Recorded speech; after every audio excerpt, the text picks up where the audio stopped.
on a planté au bord pour l'assise du chemin. Alors, en même temps, c'est vrai que ça fait de l'ombre. Mais du coup, le chemin, il tient quoi. Il n'est pas en train de glisser, il ne bouge pas. Et en fait, on a planté du résineux parce que à cette altitude, bon, c'est difficile de faire autrement. Des mélèzes, des cèdres et des pins noirs. Éventuellement même plus haut sur la montagne de Lure, ils ont mis des sapins. Mais bon, nous on n'en a pas mis parce que c'est trop sud. Les versants sud, c'est trop sec. Mais en bas, on a mis des feuillus. Mais on avait un quota, dans le projet de boisement, on avait un quota de résineux qui nous était imposé. Voilà. Et moi j'ai refusé de les boiser pour boiser. C'est-à-dire qu'on a boisé dans le couvert existant. Ça a été la première fois en France où on a boisé selon des méthodes différentes de celles de l'ONF. Parce qu'on a refusé de... Bon, de toute façon, vu la pente, on pouvait difficilement accéder avec des bulles pour passer le ripper et décaper finalement toute la bonne terre et la végétation.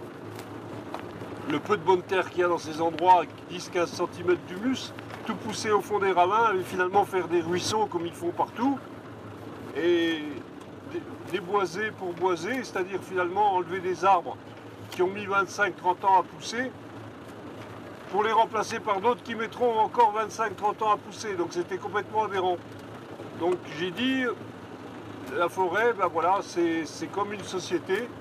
Elle doit être métissée, plus elle est variée, plus elle est diverse, mieux ça vaudra.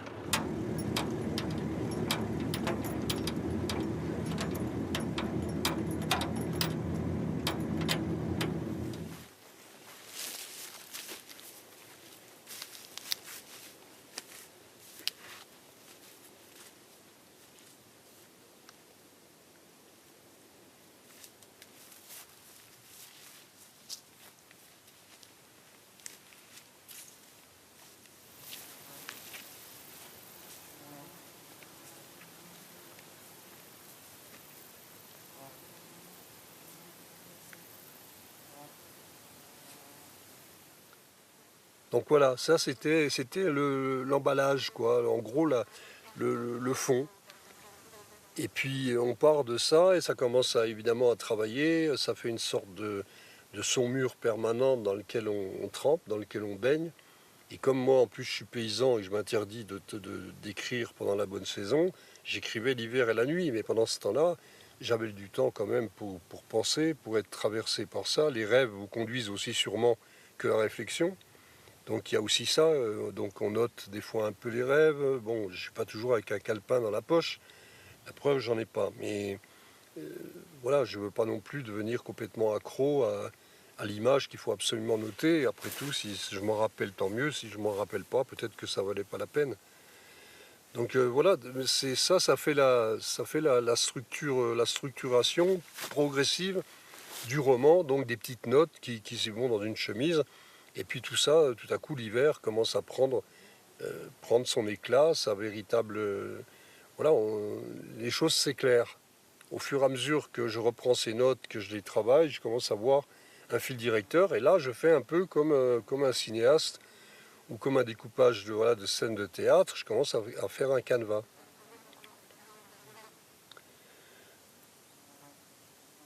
Mais les lieux, alors bien sûr que mes histoires se passent toujours, sont imprégnées du lieu où je vis, mais aussi des lieux environnants. C'est évident des fois que je mélange, ou que je passe de l'un à l'autre, et que des fois je suis dans un paysage qui est à la fois un paysage de chez moi, mais qui est aussi le paysage d'en face, ou le paysage à 30 km, que ce soit de la vallée du Toulourin, ou de la montagne de Lure, ou du plateau d'Albion, sont quand même des lieux, voilà, des lieux d'inspiration permanente. Les lieux sont un peu différents. C'est-à-dire qu'on se transporte un peu plus du côté de la Drôme, mais de la montagne sèche, donc de ce côté, du côté de Cédron. Et les paysages et l'atmosphère et même les caractères, du coup, diffèrent un peu. Et ça m'intéresse aussi de montrer comment à 30 ou 40 km de distance, on est habité à la fois par les mêmes préoccupations, les mêmes exigences, les mêmes difficultés, enfin on est confronté, et on est habité par contre par des... Voilà, on est confronté à des choses similaires, mais on est habité par des sentiments qui s'exacerbent différemment.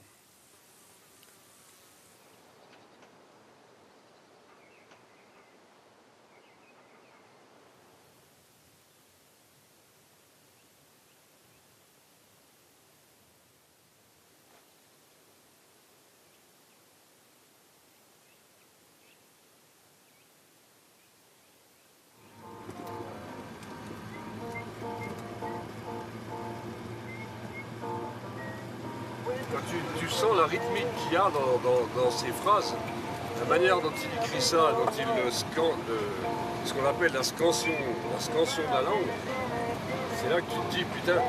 Et des fois, moi, j'essaie de transcrire ça au niveau de l'écrit, ce phrasé justement court, proche presque de l'onomatopée. Et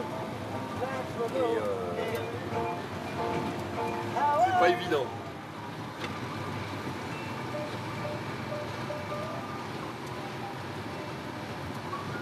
Des fois, je m'amuse à... Tu vois, j'entends des chansons comme ça, et je me laisse aller à une espèce d'attention un peu, comme on dit, flottante. Et les sonorités que j'entends, j'essaie de les retraduire dans ma langue à moi, français.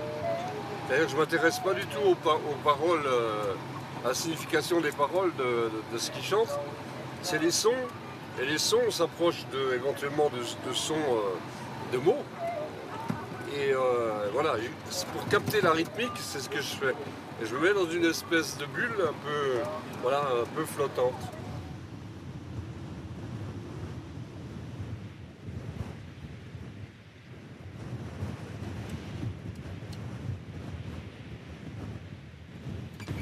Petite mare d'eau au sommet de Lure, bien sûr, à l'abri d'un Talwell.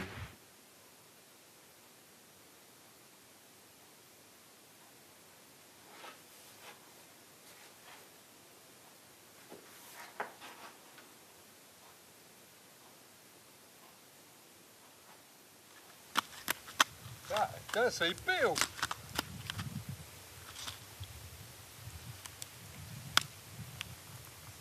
T'as vu ça, les? Voilà, pas trop, hein.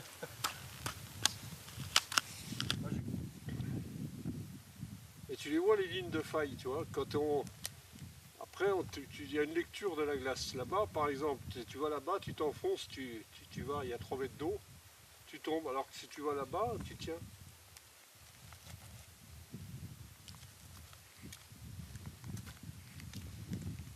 Mais bon, là, il n'y a pas beaucoup. Hein. Là, c'est pas le moment d'aller faire le con. Hein. Et c'est ça qui est intéressant, c'est que tu te rends compte qu'il y a d'autres manières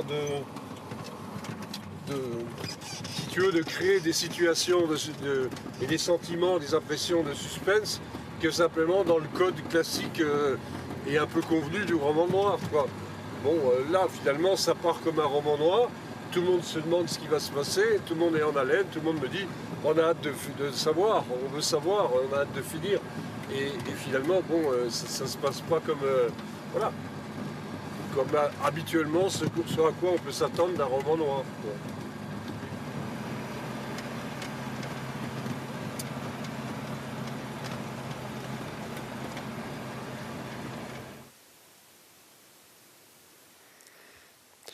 Excepté Vladimir, Richard et Daniel ne se connaissaient qu'un ami. Lui, de longue date, un vieux berger nommé Cyprien. Il avait autrefois mené un petit troupeau de moutons dans le col Saint-Jean du côté d'Ison-la-Bruisse. Il était resté célibataire, sa seule famille se résumant à un cousin vivant dans la banlieue d'Aix-en-Provence. Et en fin de semaine, le parent zélé était venu le chercher afin de le conduire en bas du plateau d'Albion, avant de le lâcher sans ses brebis de réforme pour la casse, dans une maison de retraite. Lorsqu'il déboula devant la maison de Cyprien, il trouva porte et volets clos. Après avoir tant bien que mal réussi à crocheter la serrure, le dévoué cousin constata que l'appartement était propre et bien rangé. Tout de même, il découvrit une tablette de somnifères à demi entamée sur le plan de travail. À l'épicerie du village voisin de La Borelle, il apprit que la veille, Cyprien était descendu de bon matin pour acheter du pain et du vin. Or, il avait repris la route du col, et on pouvait donc en déduire qu'il comptait retourner chez lui, sauf qu'on ne l'avait plus revu depuis.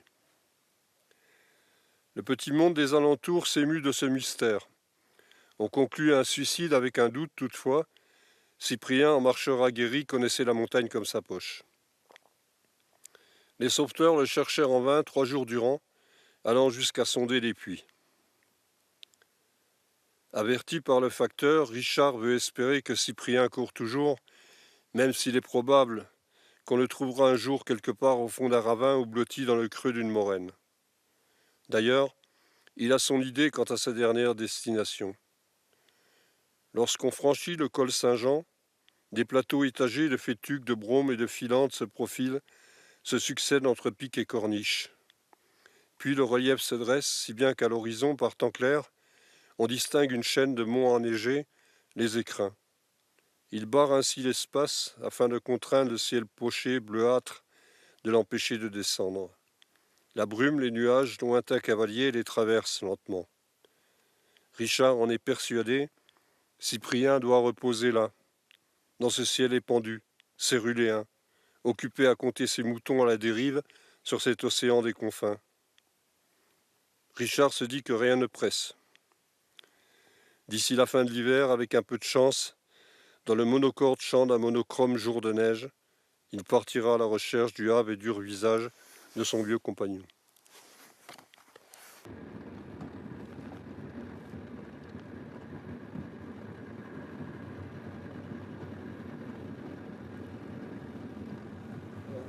Et Bourgard, ça n'existe pas là, ici. C'est moi qui ai... Voilà, parce que quand je suis arrivé ici, si tu veux, je connais une ferme qui est juste un peu plus bas, là. Et pour moi, voilà, elle est située sous un beau regard. Donc voilà pourquoi je l'appelle comme ça. Et le Val Triste, c'est par rapport à un beau, mais voilà.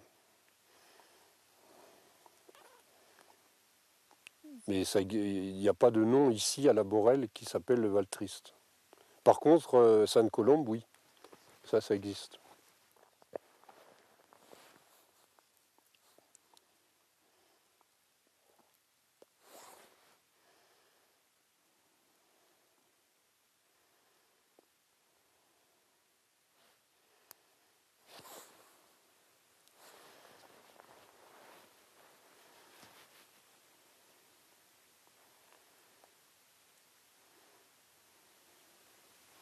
Et là, c'est bien parce que c'est une sorte de troupeau, quoi.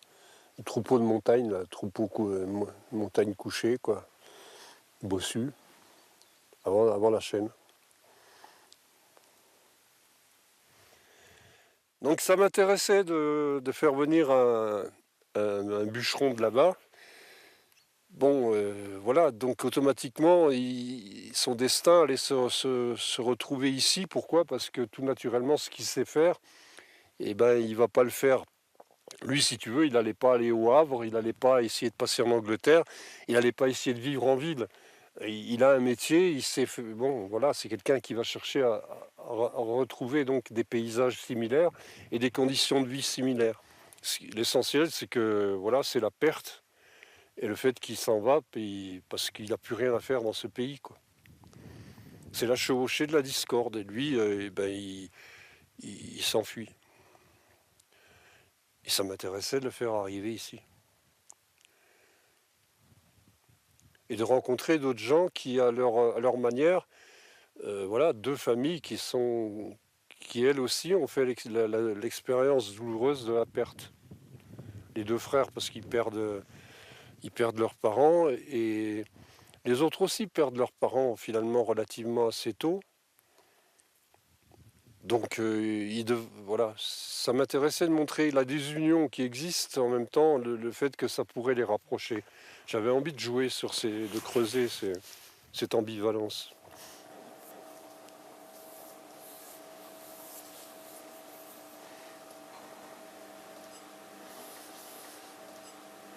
Et à un moment donné, en fait, moi j'avais l'impression que En fait, ben, je connais pas tous vos livres, mais le pays, c'est comme si c'était un personnage à part Toujours, entière. toujours. Toujours, voilà. Et je me disais, mais les personnages, en fait, enfin, ils sont pétris de cette terre du pays, et on dirait qu'en fait, comme s'il y avait une sorte de fatalité, ils n'arrivent pas à s'en extirper, quoi. Ils sont rivés, et, parce qu'en fait, on sent qu'ils ont tous une certaine violence, ou une souffrance, ou du renoncement, mais on a le sentiment qu'il n'y a pas de moteur en eux pour aller vers la vraie vie. Ben, il faut des événements Voilà, comme ça extrêmes pour que finalement Alice s'en extrait. Mm, mm, Mais elle va s'en extraire. voilà. Les autres, ils restent. Alors c'est valable, ce que vous dites, c'est valable surtout pour les Monnier, c'est-à-dire les deux frères et le cousin. Les autres sont à la fois prisonniers, mais en même temps, ils y vivent finalement à leur manière, pas si mal que ça, quoi. Ils ont réussi à surmonter, comment dire, à transcender leur souffrance, leur malheur, même si, bon, on sent bien ils ont des comptes à régler avec leur enfance. Ils ont une manière d'être qui surnage. Voilà, ils surnagent. Ils font mieux que survivre. Ils ont quand même une certaine... l'un a un caractère assez particulier. Bon, dans la quatrième, c'est dit les frères un peu rock'n'roll. Bon, oui, c'est une manière de les considérer. En même temps, ils ont, malgré leur âge, et ça c'est ce que j'ai essayé de faire, ils gardent tout le long une espèce de ferveur d'enfant finalement. D'enfant qui n'a jamais... leur enfance leur a été dérobée. D'une manière, d'un autre côté, ils l'ont conservé. Ils ont un regard quand même assez tendre et assez neuf sur l'existence. Chacun à leur manière. Et puis ils veillent. Le truc, c'est qu'ils sont comme deux frères jumeaux. Ils veillent l'un sur l'autre. Comme ils ont été privés de parents, ils ont finalement cette attitude de bienveillance et d'affection entre eux, qui je pense, leur permettent de garder la tête hors de l'eau. D'ailleurs, on voit bien à la fin, hein, le petit vient au-devant du grand qui est atteint d'une balle, et ça a presque un côté drôle en même temps. J'ai désamorcé chaque fois, j'ai désamorcé, et moi j'aime pas trop le pathos, donc chaque fois j'y mets une petite touche de tendresse ou de drôlerie ou de cocasserie pour atténuer l'impression. Ou pour la complexifier, pas la compliquer, mais montrer que les émotions, c'est toujours... Ça se manifeste d'une manière brutale, mais c'est plus complexe que ça en a l'air. C'est-à-dire que la source, ce qui vient faire jaillir l'émotion, est toujours plus dense, plus complexe qu'elle n'y paraît.